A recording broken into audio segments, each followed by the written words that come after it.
En cet été 1854, la chaleur écrasait la Louisiane comme une punition divine. Sur les terres du domaine Willowbrook, propriété de Lord Aldrich Harrington, 300 esclaves courbaient l'échine dans les champs de coton. Le soleil tapait sans pitié, et la sueur coulait sur les peaux noires comme des rivières silencieuses. Lord Aldrich Harrington était un homme de 45 ans, héritier d'une fortune bâtie sur le commerce du coton et le sang des esclaves. Grand, les tempes grisonnantes, il portait sur son visage cette expression froide que seuls les hommes habitués à posséder d'autres hommes peuvent afficher. Il avait épousé Cecily Whitmore 3 ans plus tôt, non par amour, mais par calcul. La famille Whitmore possédait des terres adjacentes aux siennes, et ce mariage avait doublé son empire. Lady Cecily Harrington avait 24 ans. Belle, avec ses cheveux auburn et ses yeux d'un vert profond, elle vivait dans cette grande maison blanche comme une prisonnière dans une cage dorée.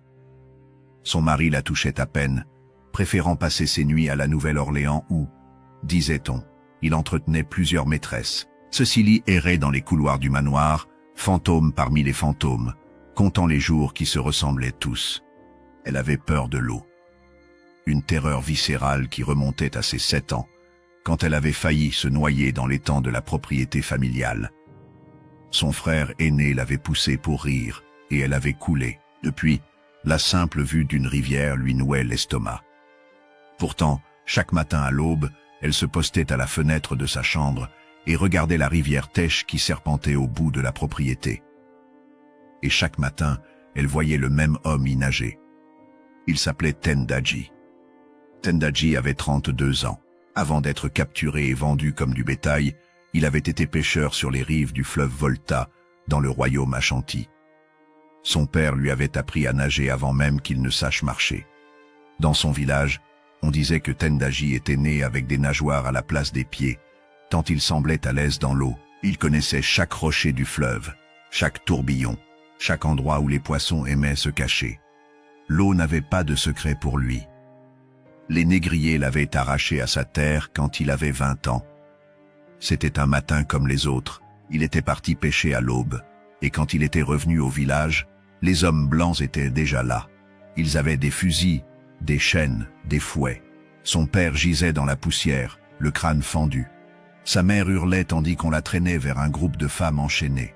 Tendaji avait tenté de la sauver. Il avait assommé 2 hommes avant qu'on ne le maîtrise. Il lui avait mis les fers aux chevilles et aux poignets, et il l'avait traîné vers la côte avec les autres. Sur la plage, il avait vu sa femme, Akosua. Elle était enceinte de 6 mois. Elle tendait les bras vers lui en criant son nom, mais il l'avait embarquée sur un bateau différent. Il ne l'avait jamais revue. Pendant la traversée, enfermé dans la cale avec des centaines d'autres captifs, il avait prié pour qu'elle survive, pour qu'elle mette au monde leur enfant, pour qu'un jour, d'une façon ou d'une autre, il les retrouve. 12 années s'étaient écoulées depuis, 12 années à travailler dans les champs de coton, à courber l'échine sous le soleil de Louisiane, à recevoir des coups de fouet pour une récolte jugée insuffisante. Il avait vu des hommes et des femmes mourir d'épuisement, de maladie, de désespoir. Il en avait vu d'autres tenter de s'enfuir et se faire rattraper par les chiens. Leurs corps pendaient parfois pendant des jours aux branches des chênes, pour servir d'exemple aux autres. Tendaji avait survécu parce qu'il était fort, et parce que chaque matin, avant que le soleil ne se lève et que le contremaître ne siffle le début du travail, il volait quelques minutes pour nager dans la rivière Teche. Ces minutes-là, il fermait les yeux, et il était de retour sur le fleuve Volta. Il sentait l'odeur de la terre africaine, il entendait le chant des oiseaux de son enfance, il revoyait le visage de son père qui lui apprenait à lancer le filet. Ces minutes-là, il n'était plus un esclave. Il était Tendaji, fils de Kweku, pêcheur du royaume Ashanti, il était libre. Le contremaître, un homme brutal nommé Crawford, tolérait cette habitude. Tendaji était le meilleur travailleur du domaine, celui qui abattait le plus d'ouvrages. Tant qu'il était dans les champs à l'heure, Crawford fermait les yeux. Lady Cecily l'observait depuis des semaines. Elle voyait cet homme noir fendre l'eau avec une grâce qu'elle n'avait jamais vue chez personne. Il nageait comme s'il dansait, comme si l'eau et lui ne faisaient qu'un. Et quelque chose en elle, quelque chose qu'elle n'aurait su nommer, se mettait à trembler. Un soir de juillet, Lord Aldrich annonça qu'il partait pour la Nouvelle-Orléans. Les affaires à régler, dit-il. Il serait absent 2 semaines, peut-être 3. Il embrassa sa femme sur le front comme on embrasse un meuble, et il partit. Cette nuit-là, Cécilie ne dormit pas. Le lendemain soir, alors que le soleil descendait derrière les cyprès, et que les esclaves regagnaient leur quartier, Lady Cécilie fit quelque chose qu'elle n'avait jamais fait. Elle quitta le manoir et marcha vers les cases des esclaves. Les regards se tournèrent vers elle. Une femme blanche ici, à cette heure, c'était inhabituel, dangereux même. On murmurait sur son passage. Cécilie sentait son cœur battre jusque dans ses tempes. Elle trouva Tendaji assis devant sa case, en train de réparer un filet de pêche qu'il avait fabriqué lui-même. Il leva les yeux vers elle et ne dit rien. Que pouvait-il dire?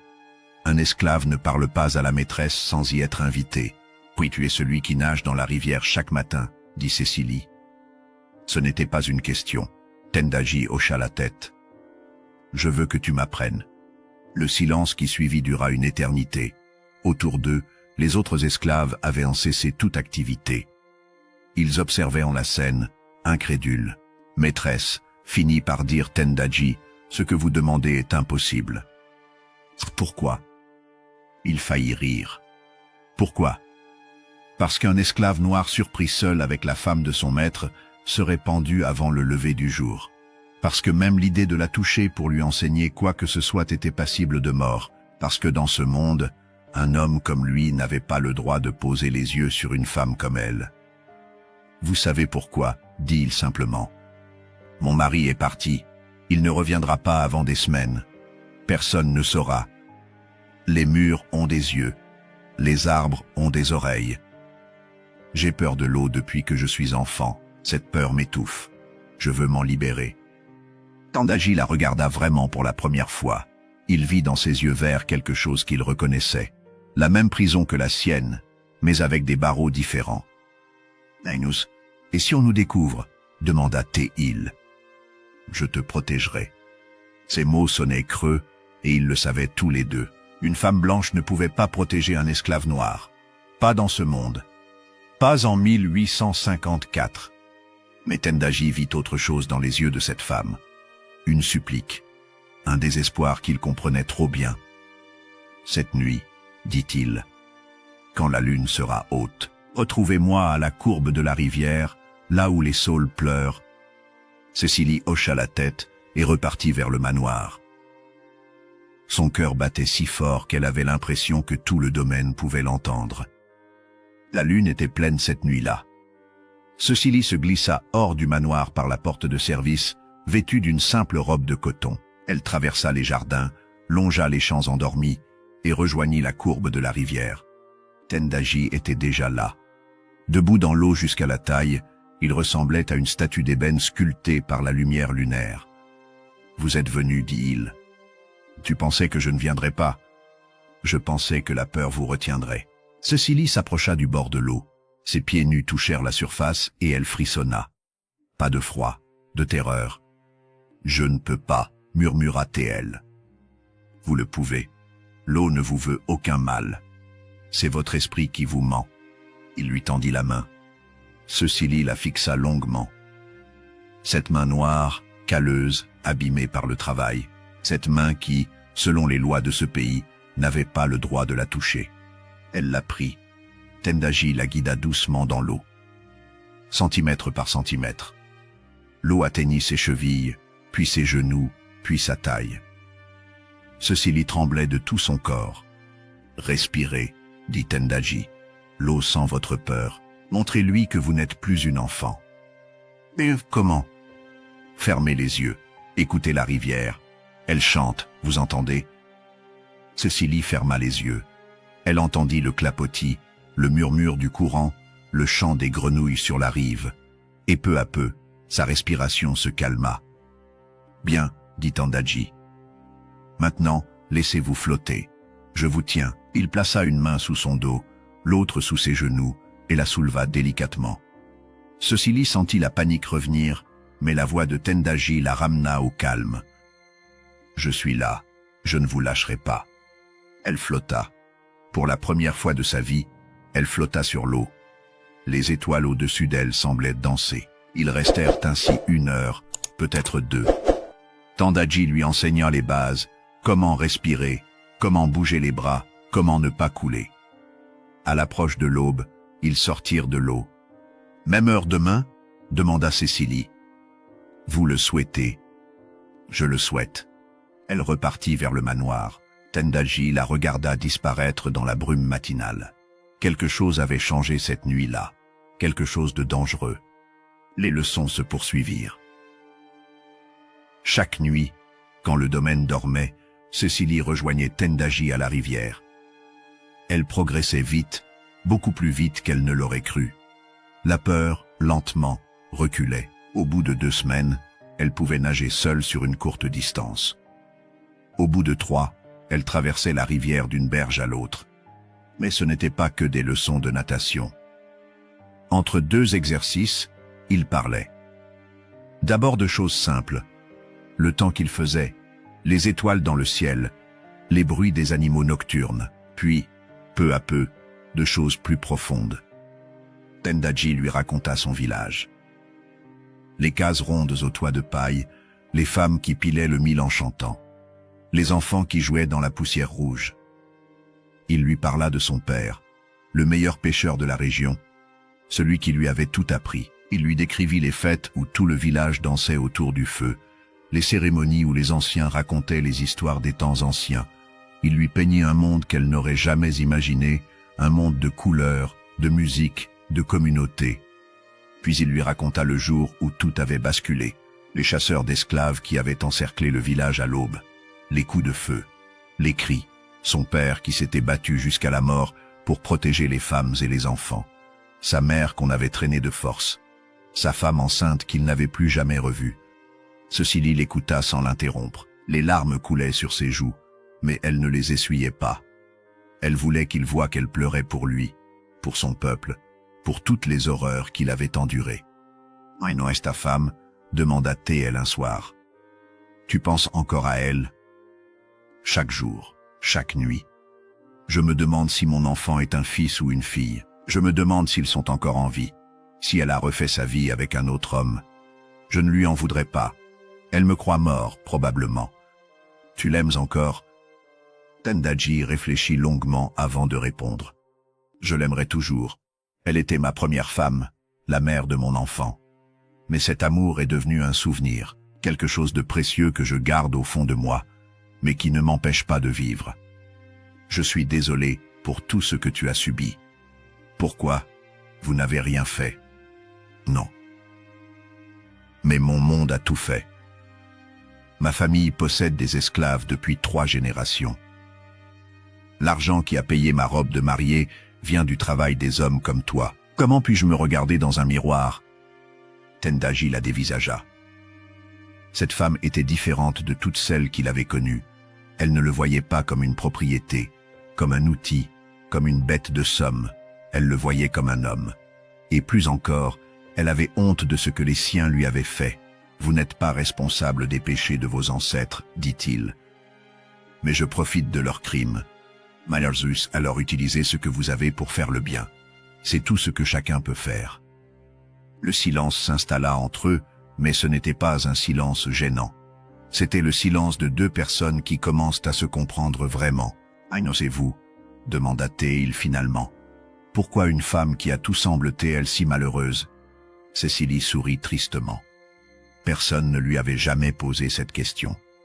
Pour le monde entier, elle était Lady Harrington, épouse d'un des hommes les plus riches de Louisiane. Elle avait une grande maison, des domestiques, des robes de soie, des bijoux. Que pouvait-elle désirer de plus ? Avoir tout ne signifie rien quand on n'a personne. Mon mari me méprise. Il m'a épousée pour mes terres, pas pour moi. Je pourrais être n'importe qui, ça ne changerait rien. Ma famille m'a vendu à lui comme on vend du bétail. Mon père a négocié mon prix comme il aurait négocié le prix d'une vache. Et maintenant, je vis dans une maison magnifique avec un homme qui ne me regarde même plus. Je n'ai jamais été aussi seul. Nous sommes pareils, alors. Comment ça ? Des prisonniers. Vous dans votre cage dorée. Moi dans mes chaînes de fer. La seule différence, c'est que mes barreaux se voient. Cette nuit-là, pour la première fois, leurs mains se touchèrent autrement. Pas pour une leçon, pas pour l'aider à flotter, juste pour se toucher, juste pour sentir la chaleur de l'autre.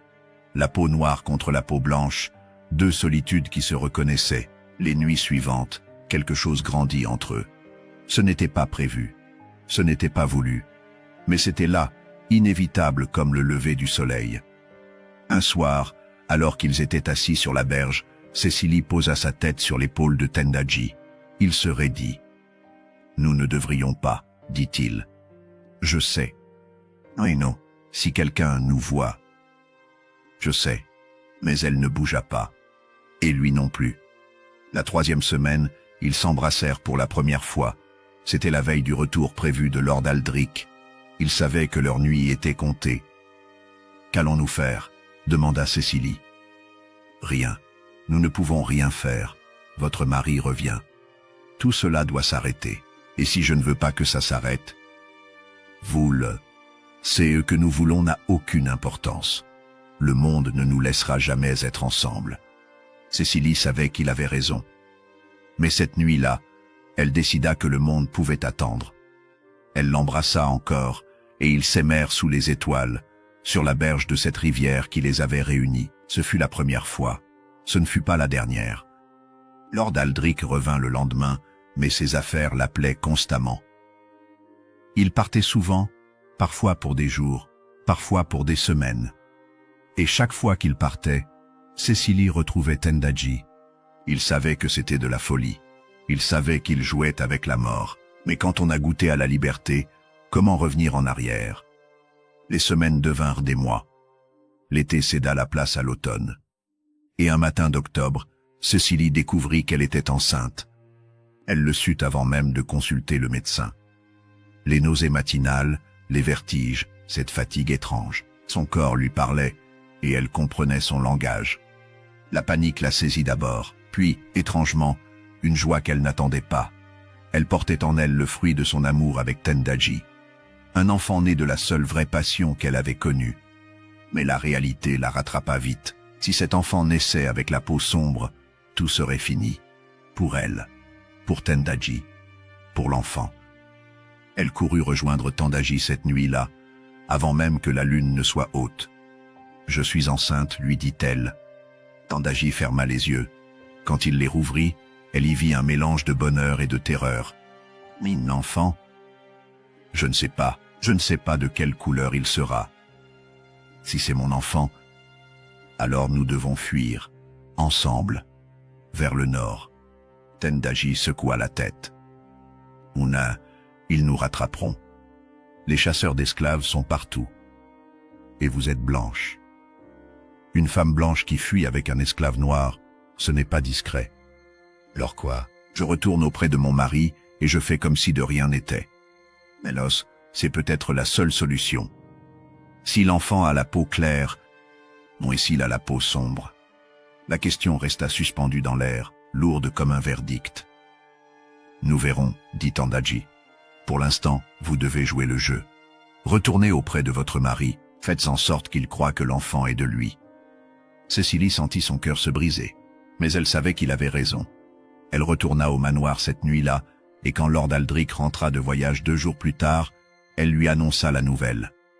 La réaction de son mari la surprit. Pour la première fois depuis leur mariage, elle vit son visage s'illuminer. Il la prit dans ses bras, l'embrassa sur le front, puis sur les joues, puis sur les lèvres. « Un héritier, dit-il. Enfin, un héritier. » Cécilie sourit, mais ce sourire était un masque. Derrière, son cœur hurlait le nom de Tendaji. Les mois suivants furent une torture silencieuse. Lord Aldrich, galvanisé par la perspective d'un héritier, devint un autre homme. Lui qui disparaissait pendant des semaines à la Nouvelle-Orléans, resta désormais au domaine, veillant sur sa femme comme sur un trésor. Il lui offrait des cadeaux, des robes venues de Paris, des bijoux qu'elle n'avait pas demandés. Il avait même cessé de voir ses maîtresses, du moins c'est ce qu'il prétendait. Pour la première fois depuis leur mariage, il lui parlait. Il évoquait l'avenir de leur fils, car il ne doutait pas que ce serait un fils. Il parlait de l'éducation qu'il lui donnerait, des terres dont il hériterait, du nom qu'il perpétuerait. Lord Aldrich Harrington Jr., disait-il avec fierté, le domaine prospérerait pendant des générations. Cécilie jouait son rôle à la perfection. Elle souriait quand il fallait sourire, elle remerciait quand il fallait remercier, elle se laissait dorloter sans protester. Elle avait appris très jeune l'art de la dissimulation, comme toutes les femmes de son rang. Montrer un visage au monde et en cacher un autre. C'était la règle. Mais chaque nuit, allongée dans ce grand lit à côté de cet homme qu'elle n'aimait pas, elle pensait à Tendaji. Elle revoyait son visage éclairé par la lune, elle sentait encore la chaleur de ses mains sur sa peau, elle entendait sa voix qui murmurait des mots en achanti, des mots qu'elle ne comprenait pas mais qui la faisaient frissonner. L'enfant qu'elle portait bougeait dans son ventre. Était-ce un fils ou une fille? Aurait-il les yeux de son père, sa peau sombre, ses cheveux crépus?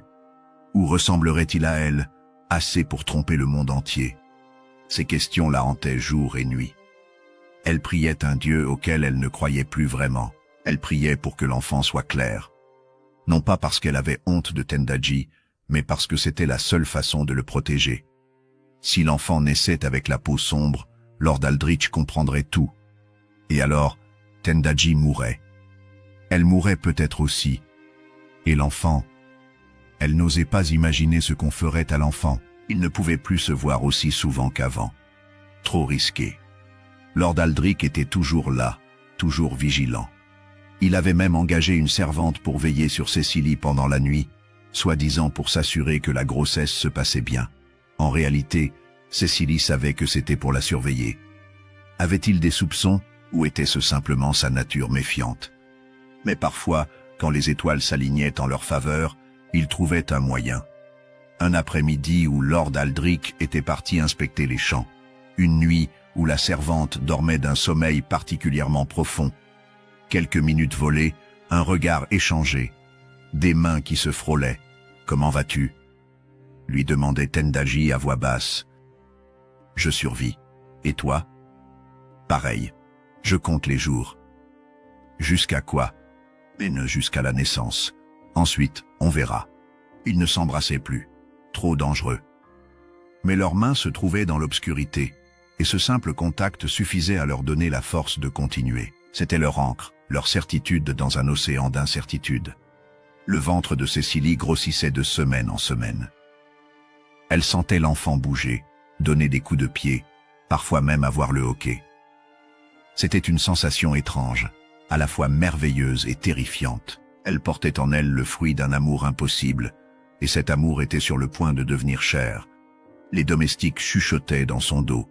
Ils la trouvaient changée, disait-il, plus silencieuse, plus pensive. Certains pensaient que c'était la grossesse. D'autres, plus observateurs, avaient remarqué qu'elle ne regardait plus son mari de la même façon. Qu'elle sursautait quand il la touchait. Qu'elle soupirait parfois sans raison apparente. Si quelqu'un avait deviné la vérité, personne n'osa la formuler à voix haute. Certains secrets sont trop dangereux pour être prononcés. Janvier arriva, puis février.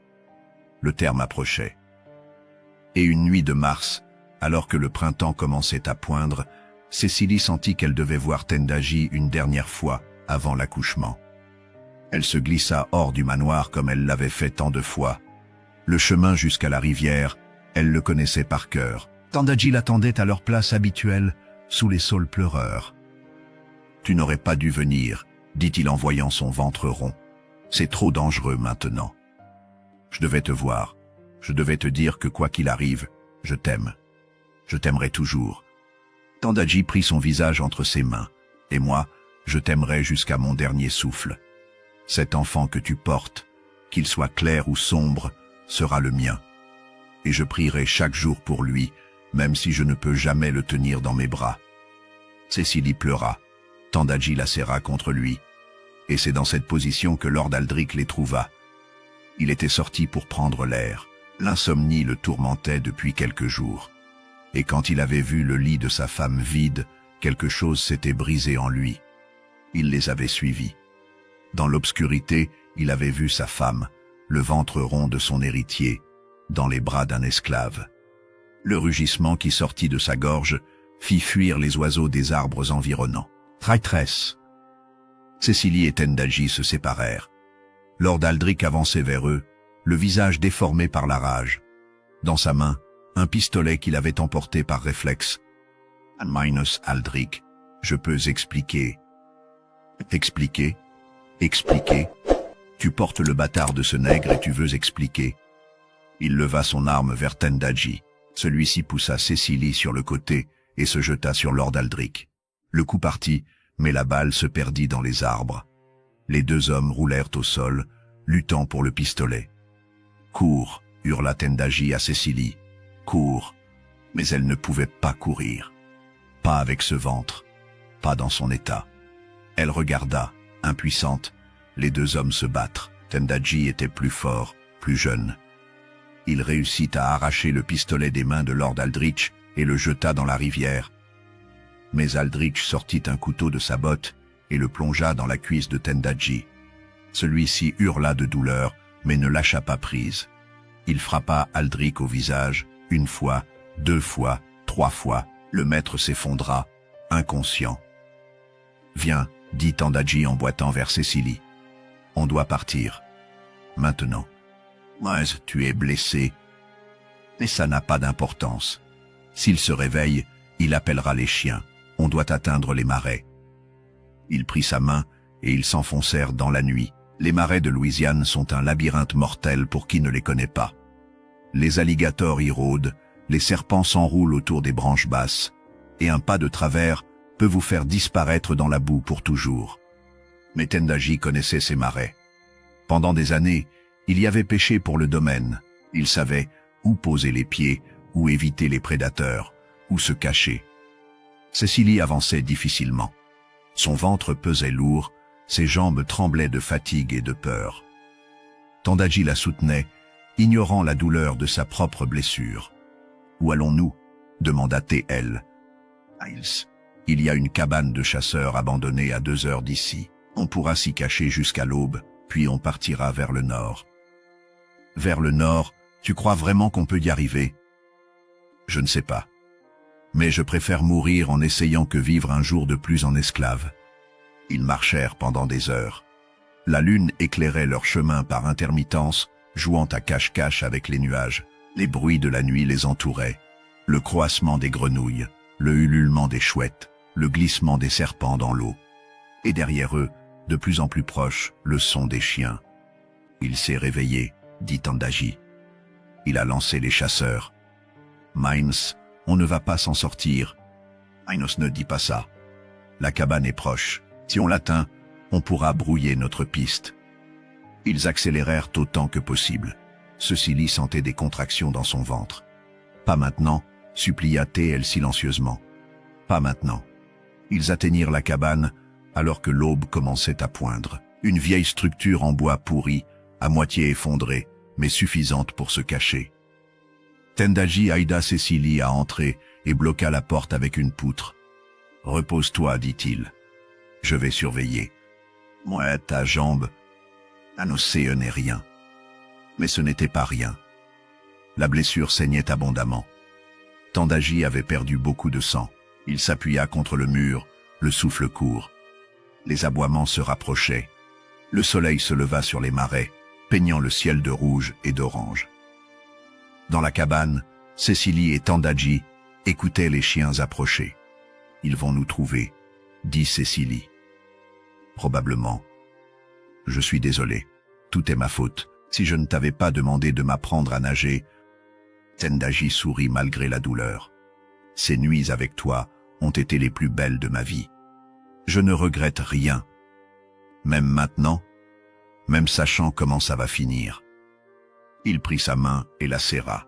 « Même maintenant, tu m'as rendu ma dignité. Tu m'as regardé comme un homme, pas comme une chose. Pour ça, je te serai éternellement reconnaissant. » Cécilie pleura. Les contractions dans son ventre s'intensifiaient. L'enfant voulait naître, comme s'il sentait que le temps pressait. La porte de la cabane explosa. Lord Aldrich se tenait dans l'encadrement, le visage tuméfié par les coups de Tendaji, mais les yeux brûlants de haine. Derrière lui, Crawford le contremaître et 3 chasseurs d'esclaves armés de fusils. « Tu croyais pouvoir t'enfuir » cracha Aldrich. « Tu croyais pouvoir me voler ma femme et mon héritier ?»« Ce n'est pas ton héritier » dit Cécilie d'une voix qu'elle ne se connaissait pas. « C'est le sien. » Le silence qui suivit fut assourdissant. Lord Aldrich regarda sa femme, puis l'esclave, puis le ventre de sa femme. Et quelque chose se brisa définitivement dans son regard. Amenez-le dehors, ordonna Théil au chasseur. Non, hurla Cécilie. Mais ils ne l'écoutèrent pas. Ils traînèrent Tandadji hors de la cabane, le jetèrent à genoux dans la boue. Lord Aldrich sortit lentement, comme un homme qui savoure chaque instant de sa vengeance. « Oui. Tu sais ce qu'on fait aux esclaves qui touchent une femme blanche ?» demanda Théil à Tandadji. « Fais ce que tu as à faire, » répondit Tandadji sans baisser les yeux. « Mais sache que tu ne pourras jamais effacer ce qui s'est passé. Elle m'a aimé, elle m'aime encore. Et chaque fois qu'elle te regardera, c'est mon visage qu'elle verra. » Aldrich leva son pistolet. « Aldrich, non !» cria Cécilie en sortant de la cabane. « Je t'en supplie. » On retourne à l'intérieur. « Et en palesque, c'est moi que tu dois punir, pas lui. C'est moi qui l'ai cherché, moi qui l'ai séduit. Il n'a fait que... Il a fait ce qu'aucun homme de sa race n'a le droit de faire. Il va payer. » Cécilie se jeta aux pieds de son mari, agrippant ses jambes. « Je ferai tout ce que tu voudras. Je serai l'épouse parfaite. Je ne le reverrai jamais. Mais laisse-le vivre, je t'en supplie. » Lord Aldrich la regarda avec un dégoût infini. « Tu me supplies pour la vie de ton amant nègre? Tu as oublié qui tu es? » « Je suis une femme qui aime un homme. C'est tout. » Aldrich la repoussa violemment. Elle tomba dans la boue, les mains sur son ventre pour protéger l'enfant. « Regardez bien, » dit Aldrich en levant son pistolet vers Tandadji. « Tous autant que vous êtes. Voici ce qui arrive à ceux qui touchent à ce qui m'appartient. » Tandadji croisa le regard de Cécilie une dernière fois.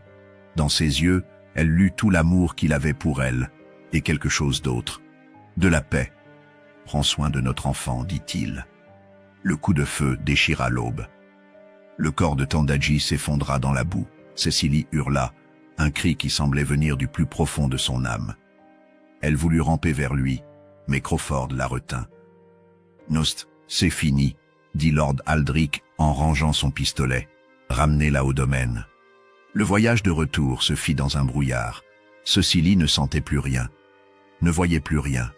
Tandadji était mort, l'homme qu'elle aimait était mort, et elle portait son enfant. On l'installa dans sa chambre. Un médecin fut appelé. Les contractions s'étaient calmées, mais l'enfant naîtrait bientôt.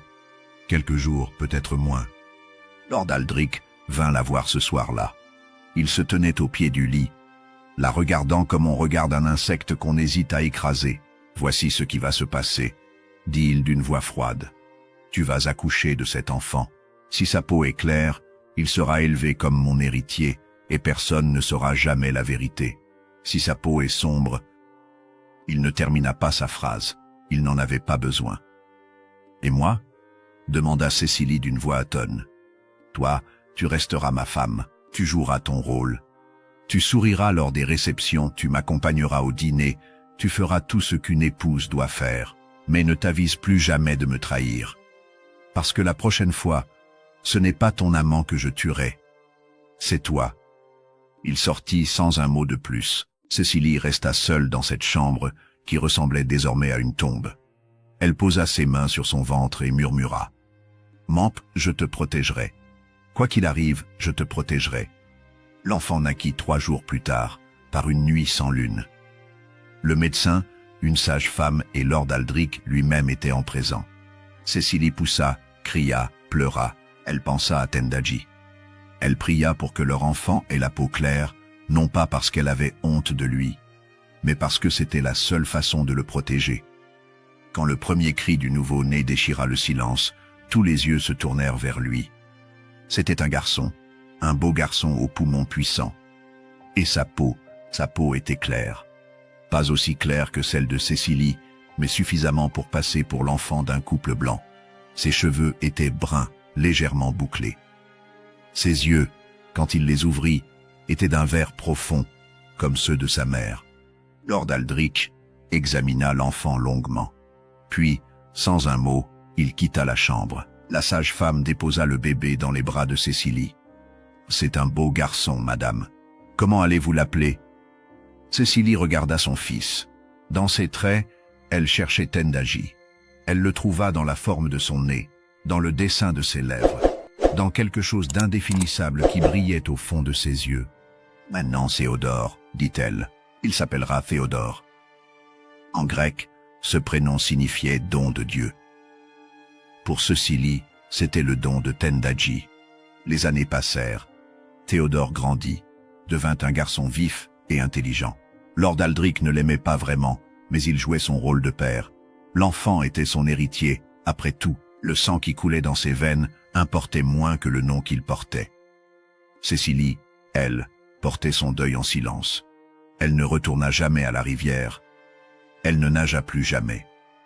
Cette partie d'elle était morte avec Tendaji, dans la boue des marais, au lever du soleil. Mais chaque soir, quand la maison dormait, elle racontait des histoires à Théodore. Des histoires d'Afrique, du royaume Ashanti, d'un pêcheur courageux qui nageait dans un grand fleuve. Théodore écoutait, fasciné, sans savoir que ces histoires parlaient de son vrai père. Un jour, se promettait Cécilie, un jour, quand il sera assez grand, je lui dirai la vérité. Je lui dirai d'où il vient, qui il est vraiment, et pourquoi il doit toujours se battre pour ce qui est juste. En attendant, elle gardait son secret. Elle souriait aux réceptions, elle accompagnait son mari au dîner, elle jouait le rôle de l'épouse parfaite, mais au fond d'elle, une flamme brûlait. La flamme de l'amour qu'elle avait vécu avec Tendaji. La flamme de la révolte contre un monde qui séparait les êtres par la couleur de leur peau. Cette flamme, elle la transmettrait à son fils. Et peut-être qu'un jour, longtemps après sa mort, le monde changerait enfin.